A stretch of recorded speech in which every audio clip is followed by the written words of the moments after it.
بسنت کے حوالے سے ہم پہلے تو یہ بیان کریں گے کہ اس کا تاریخی پس منظر کیا ہے، یہ شروع کب ہوئی اور کیوں شروع ہوئی۔ دوسرے نمبر پر اس کی شرعی حیثیت کیا ہے۔ بسنت مناتے ہوئے اگر کوئی بندہ کسی چھت سے گر کے مر جائے یا بجلی کے کرنٹ لگنے سے اس کا انتقال ہو جائے، کیا وہ شرعی طور پر شہید جسے کہا گیا ہے کہ جو حادثاتی طور پر مسلمان جان بحق ہو جائے تو کیا وہ شہید ہے یا نہیں؟ ہاں، جو بندے بے قصور بلا وجہ گزرتے ہوئے کوئی راہی گردن پر ڈور پھرنے سے انتقال کر جائیں، ان کا کیا شرعی حکم ہے۔ پانچویں نمبر پر جس کے ہاتھوں کوئی بندہ مرا ہے، کوئی قتل ہوا ہے، جس کی گردن کٹی ہے، اس کا کیا حکم ہے۔ اور اس کام کے اندر معاونت کرنے والے، اس کی آزادی دینے والے، اس کی اجازت دینے والے حکام بالا جو اس قتل و غارت اور تخریب کاری میں معاون ہے، ان کا کیا حکم ہے۔ لیکن ان سب چیزوں سے پہلے ہم اسلامی نقطہ نظر سے کچھ گزارشات آپ کے سامنے رکھنا چاہتے ہیں کہ دیکھیں، اسلام ایک دین فطرت ہے اور یہ انسانی فطرتوں کو اور انسانی فطرتوں کے تقاضوں کو دبانے والا مذہب نہیں ہے۔ یہ ایک مسلمان کو ایک قیدی کی حیثیت سے زندگی گزارنے پر مجبور نہیں کرتا، بلکہ اسلامی اور شرعی تقاضوں کو پورا کرتے ہوئے ہر مسلمان کی باقاعدہ حوصلہ افزائی کرتا ہے۔ ایسے کھیل کہ جن کے ذریعے اور ایسی تفریحات جن کی بدولت روح انسان کی جو ہے وہ فرحت و مسرت محسوس کرے، انسانی جسم صحت، طاقت، قوت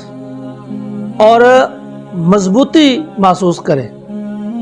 انسانی وجود کو جو چاق و چوبند اور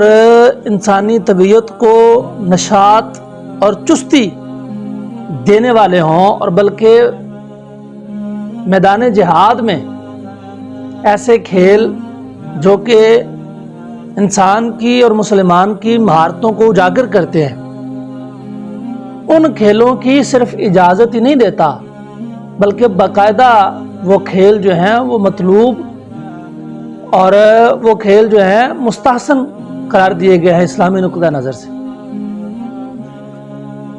نبی پاک صلی اللہ تعالی علیہ وآلہ وسلم باقاعدہ گھوڑا دوڑانا، تیر اندازی کرنا، اس کے علاوہ تلوار بازی، باقاعدہ اس پر فورس کیا کرتے تھے، اس پر موٹیویٹ کیا کرتے تھے صحابہ کو، اس کا باقاعدہ اہتمام کیا جاتا تھا۔ اس لیے اسلام منع نہیں کرتا کھیلوں سے۔ ہاں، وہ کھیل کہ جن کے ذریعے اسلامی تعلیمات اور شرعی احکامات کو تار تار کیا جائے، اسلامی قدریں جن کے ذریعے سے پامال کی جائے، اور جن کے ذریعے سے شرعی حدود کو پھلانگ کر، شرعی لائنز کو کراس کر کے کفار اور مشرکین سے مشابہت باقاعدہ اختیار کی جائے، اور جن کھیلوں کا مقصد سوائے وقت کے ضیاع کے، فضول وقت گزاری اور لا اصل قسم کی ایکٹیویٹیز ہوں، ان سے اسلام منع کرتا ہے، ان کی اسلام اجازت نہیں دیتا۔ دیکھیں، بات یہ ہے کہ اسلام نہ تو تنگ نظری والا مذہب ہے، نہ تنگ دلی والا مذہب ہے، نہ رہبانیت والا مذہب ہے، اور نہ ہی یہ مایوسیت والا مذہب ہے۔ اسلام ہر چیز کی اجازت دیتا ہے، ایک حد میں رہ کر، ایک لمٹ میں رہ کر، ایک لائن میں رہ کر، ایک مقام پر ٹھہر کر خوشی بھی منا سکتے ہیں اور غم کا بھی اظہار کر سکتے ہیں، لیکن ہر چیز کا ایک اس میں اصول موجود ہے، ہر چیز میں میانہ روی اور ہر چیز میں اسلام کی تعلیمات ہمارے لیے مشعل راہ۔ اب آئیے بسنت کی طرف کہ اس کا تاریخی پس منظر کیا ہے۔ ہندو دھرم کے اندر یہ تہوار کافی عرصہ تک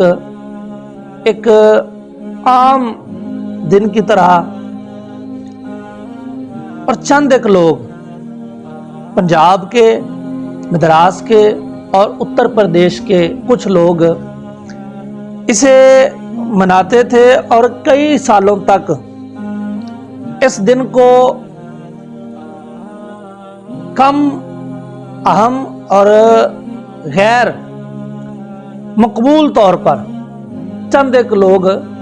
پنجاب کے، مدراس کے اور اتر پردیش کے غریب ہندو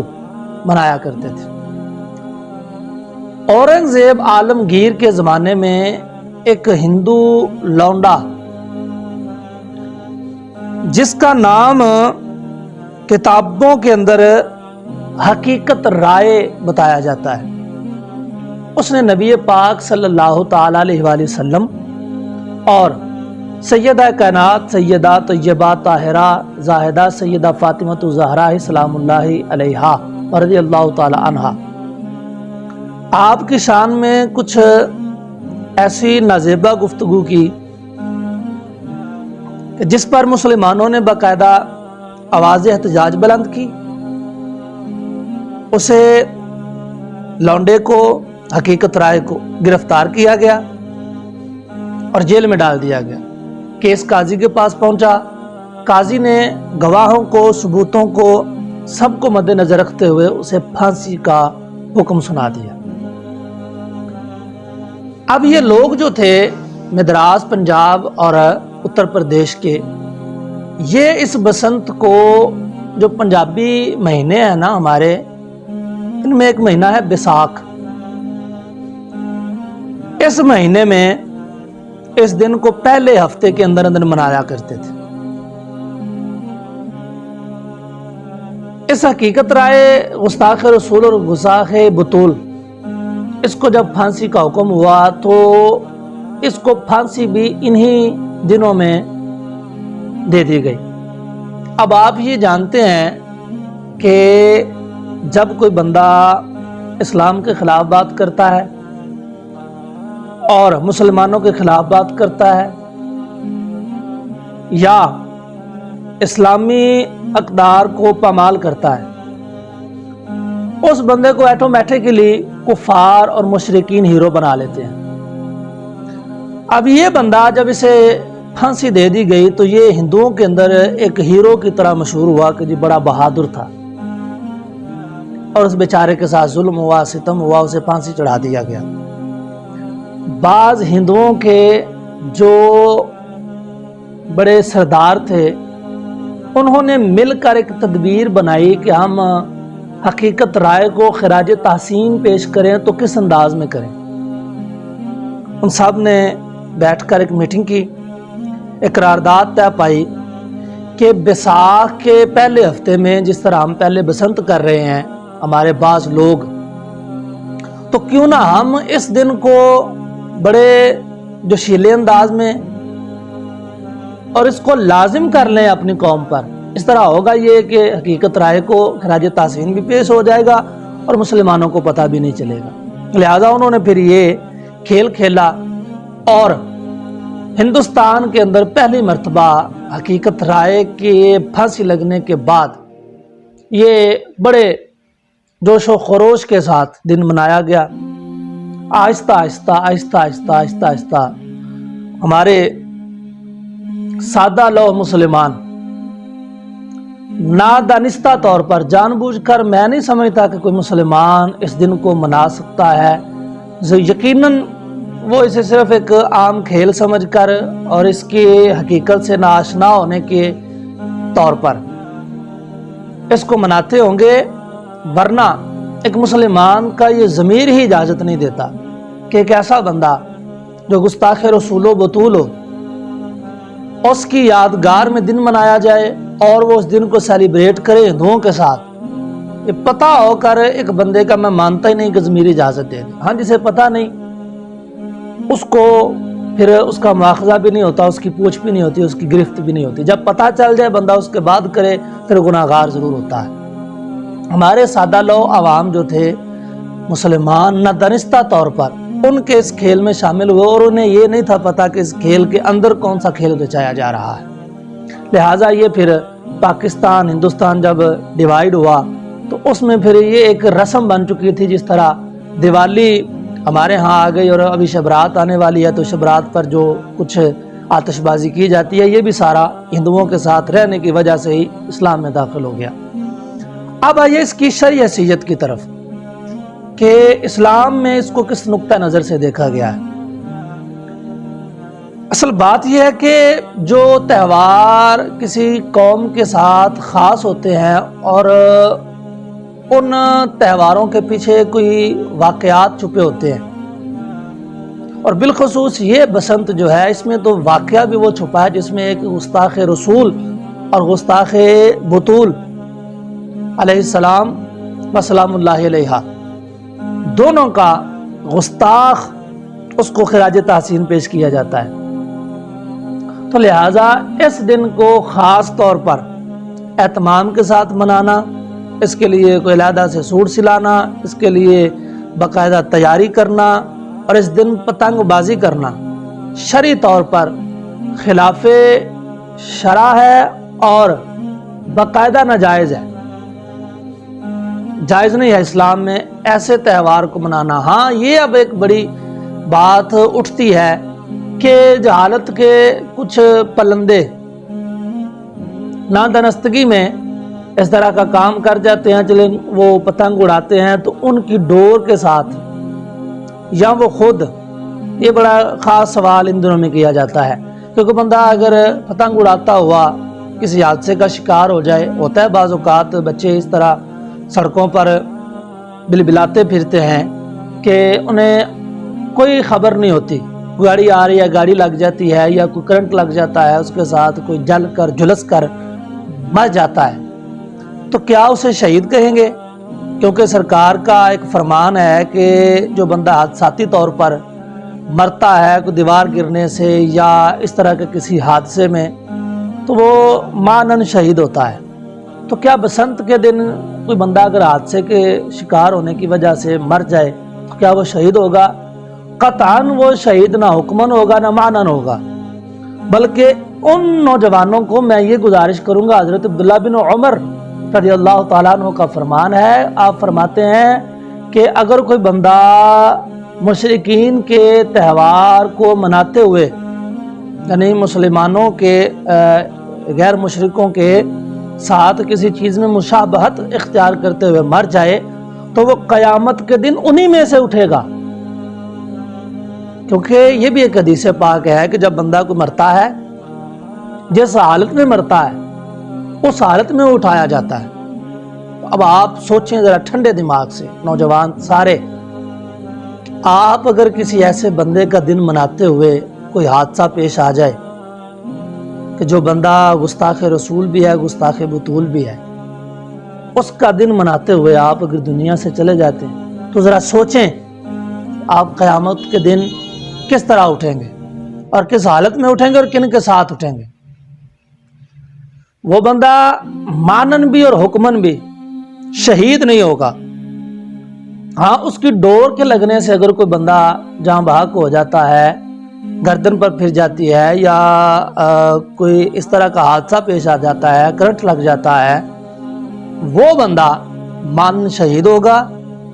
اور اس سے یہ امید کی جائے گی اللہ تبارک و تعالیٰ اسے شہید کا درجہ عطا فرمائے گا اور وہ شہداء میں ہی اٹھایا جائے گا کیونکہ وہ بے قصور مرا ہے۔ ہاں